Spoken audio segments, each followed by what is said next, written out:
Hey there, folks. Have you heard about this newfangled Constitution? It's amazing. Our judges will be biased, our congressmen will be power hungry, our rights won't even be protected, and best of all, we'll be united under one ruler, just like before. Isn't this great?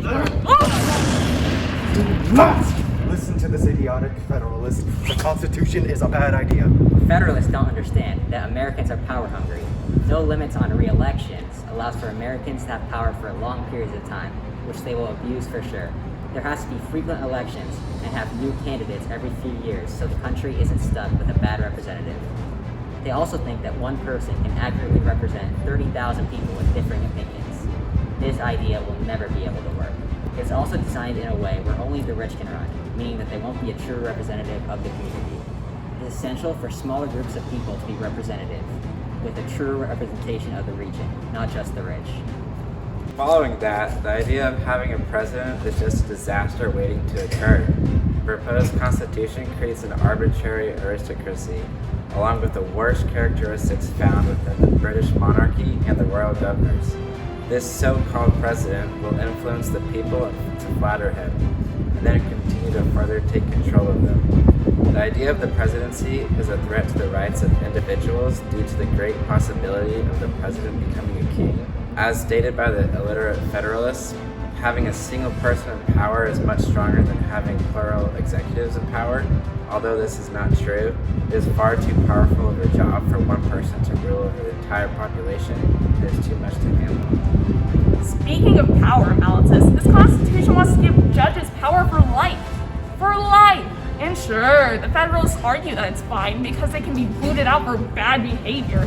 But bad behavior in their book is proof of having broken the law.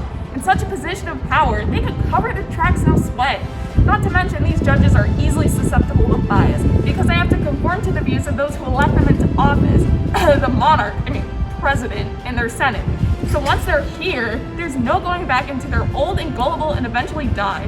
Besides this, the Constitution doesn't even guarantee trial by jury, going against the Sixth Amendment and our very own Bill of Rights. Defendants aren't properly protected under their ridiculous document. Last but not least, the power to decide what is even constitutional will be snatched up by the judicial branch, and it very clearly belongs to Congress. Even if the Constitution was ratified, it creates a powerful central government with authority directly over people.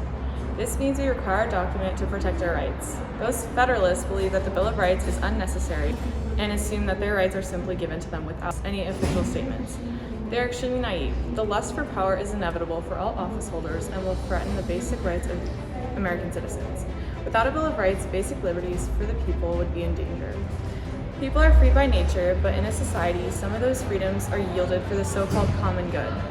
Having a single one of anyone's freedoms taken away is contrary to the definition of America, further emphasizing the fact that the Bill of Rights is necessary for a stable government.